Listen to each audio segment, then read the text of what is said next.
ओम नमो भगवते वासुदेवाय। श्रीमद् भगवत गीता के 11वें अध्याय का महात्म्य।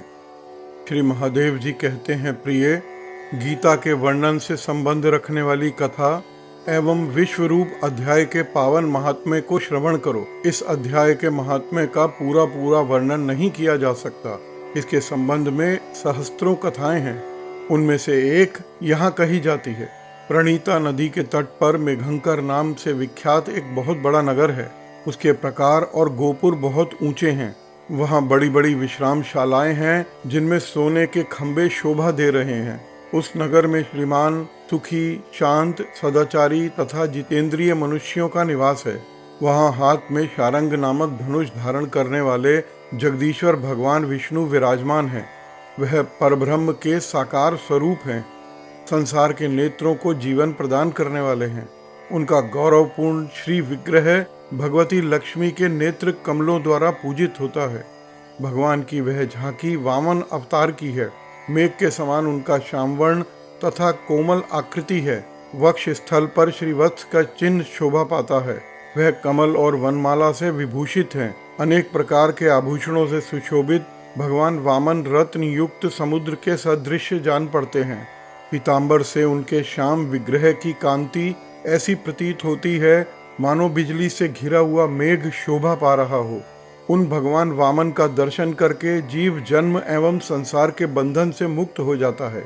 उस नगर में मेखला नामक एक महान तीर्थ है जिसमें स्नान करके मनुष्य शाश्वत बैकुंठ धाम को प्राप्त होता है।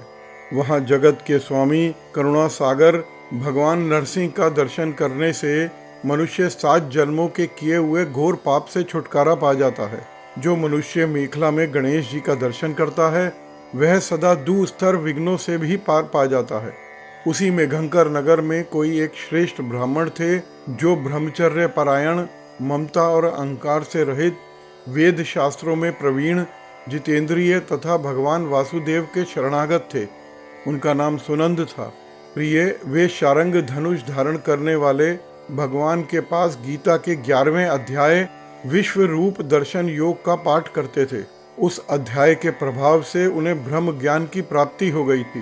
परमानंद संधोष से पूर्ण उत्तम ज्ञानमयी समाधि के द्वारा इंद्रियों के अंतर्मुख हो जाने के कारण वे निश्चल स्थिति को प्राप्त हो गए थे और सदा जीवन मुक्त योगी की स्थिति में रहते थे। एक समय जब बृहस्पति सिंह राशि में स्थित थे, महायोगी सुनंद ने गोदावरी तीर्थ की यात्रा आरंभ की। वे क्रमशः विरज तीर्थ, तारा तीर्थ, कपिला संगम, अष्ट तीर्थ, कपिला द्वार, नरसिंहवन, अंबिकापुरी तथा कर स्थानपुर आदि क्षेत्रों में स्नान और दर्शन करते हुए विवाह मंडक नामक नगर में आए। वहां उन्होंने प्रत्येक घर में जाकर अपने ठहरने का स्थान मांगा, परंतु कहीं भी उन्हें स्थान नहीं मिला। अंत में गांव के मुखिया ने एक बहुत बड़ी धर्मशाला दिखा दी। ब्राह्मण ने साथियों सहित उसके भीतर जाकर रात में निवास किया। सवेरा होने पर उन्होंने अपने को तो धर्मशाला के बाहर पाया, किंतु उनके और साथी भी नहीं दिखाई दिए। वह उन्हें खोजने के लिए चले। इतने में ही मुखिया से उनकी भेंट हो गई। मुखिया ने कहा, मुनिश्रेष्ठ, तुम सब प्रकार से दीर्घायु जान पड़ते हो। सौभाग्यशाली तथा पुण्यवान पुरुषों में तुम सबसे पवित्र हो। तुम्हारे भीतर कोई लोकोत्तर प्रभाव विद्यमान है। तुम्हारे साथी कहाँ गए और कैसे इस भवन से बाहर हुए, इसका पता बताओ। मैं तुम्हारे सामने इतना ही कहूँगा कि तुम्हारे जैसा तपस्वी मुझे दूसरा कोई नहीं दिखाई देता। विप्रवर, तुम्हें किस महामंत्र का ज्ञान है, किस विद्या का आश्रय लेते हो तथा किस देवता की दया से तुम में अलौकिक शक्ति आ गई है। भगवान, कृपा करके इस गांव में रहो, मैं तुम्हारी सब सेवा करूँगा।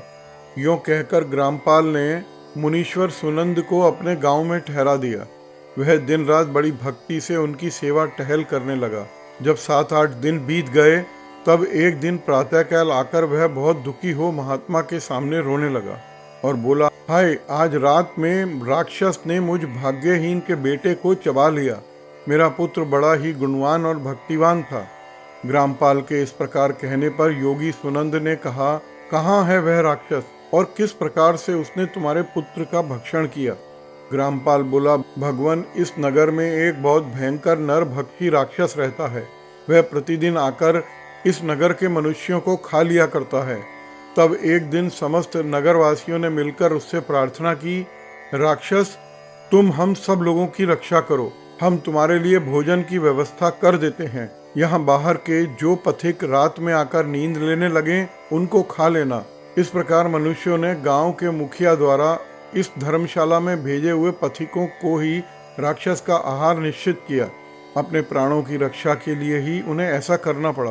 तुम भी अन्य राहगीरों की तरह इस घर में सोए थे, किंतु राक्षस ने सबको तो खा लिया, केवल तुम्हें छोड़ दिया।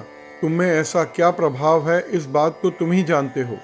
इस समय मेरे पुत्र का एक मित्र आया था, किंतु मैं उसे पहचान न सका। वह मेरे पुत्र को बहुत ही प्रिय था, किंतु अन्य राहगीरों के साथ मैंने भी उसी धर्मशाला में भेज दिया। जब मेरे पुत्र ने सुना कि मेरा मित्र भी उसी में प्रवेश कर गया है, तो वह उसे लाने के लिए वहां गया, किंतु राक्षस ने उसे भी खा लिया। आज सवेरे मैंने बहुत दुखी होकर उस पिशाच से पूछा, ओ दुष्टात्मन, तूने रात में मेरे पुत्र को भी खा लिया? तुम्हारे पेट में पड़ा हुआ मेरा पुत्र जिससे जीवित हो सके, ऐसा कोई उपाय यदि हो तो बता। राक्षस ने कहा, ग्रामपाल, धर्मशाला के भीतर घुसे हुए तुम्हारे पुत्र को ना जानने के कारण मैंने भक्षण किया है। अन्य पथिकों के साथ तुम्हारा पुत्र भी अनजाने में ही मेरा ग्रास बन गया। वह मेरे उदर में जिस प्रकार जीवित और रक्षित रह सकता है, वह उपाय स्वयं विधाता ने ही कर दिया है। जो ब्राह्मण सदा गीता के 11वें अध्याय का पाठ करता हो, उसके प्रभाव से मेरी मुक्ति होगी और मरे हुओं को जीवन प्राप्त होगा। यहाँ कोई ब्राह्मण रहते हैं जिनको मैंने एक दिन धर्मशाला से बाहर कर दिया था। वे निरंतर गीता के 11वें अध्याय का जप करते हैं। इस अध्याय के मंत्र से 7 बार अभिमंत्रित करके यदि वे मेरे ऊपर जल का छींटा दें तो निसंदेह मेरा श्राप से उद्धार हो जाएगा। इस प्रकार उस राक्षस का संदेश पाकर मैं तुम्हारे निकट आया हूँ।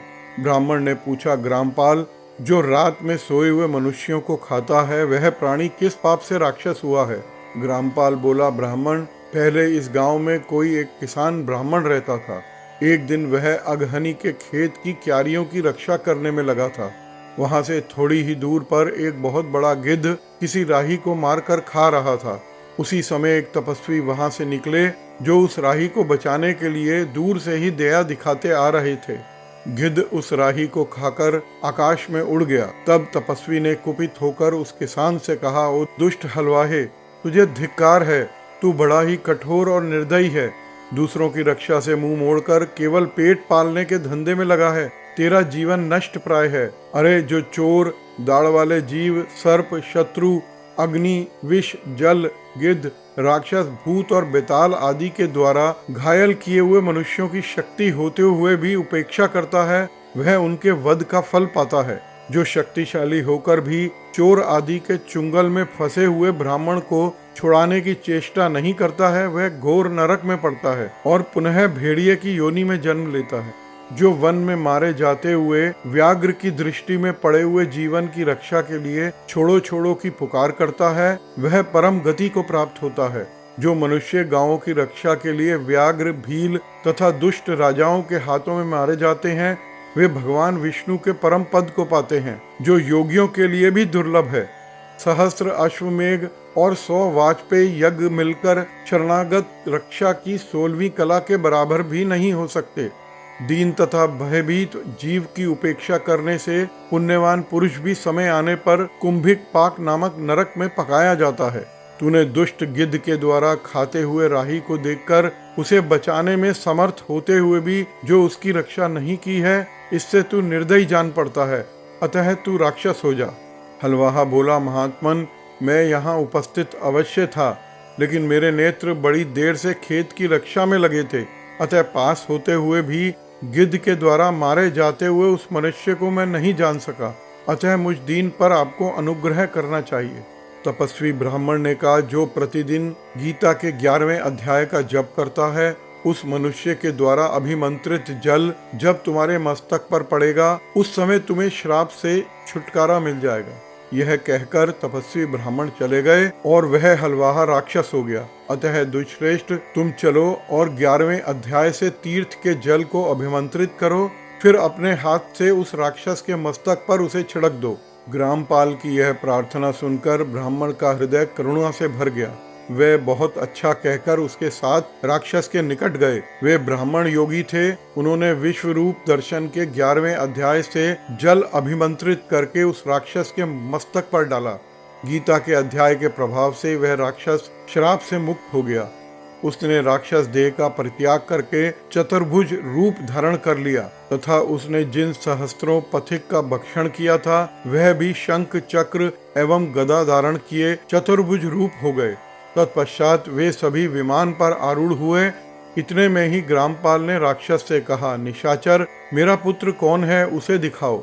उसके यह कहने पर दिव्य बुद्धि राक्षस ने कहा, यह जो तामल के समान श्याम 4 भुजाधारी माणिक्यमय मुकुट से सुशोभित तथा दिव्य मणियों से बने हुए कुंडलों से अलंकृत है, हार पहनने के कारण जिसके कंधे मनोहर प्रतीत होते हैं, जो सोने के भुजबंदों से विभूषित कमल के समान नेत्र वाले, स्निग्ध रूप, हाथ में कमल लिए हुए हैं और दिव्य विमान पर बैठकर देवत्व को प्राप्त हो चुके हैं, उन्हीं को अपना पुत्र समझो। यह सुनकर ग्रामपाल ने उस रूप में अपने पुत्र को देखा और उसे घर ले जाना चाहा।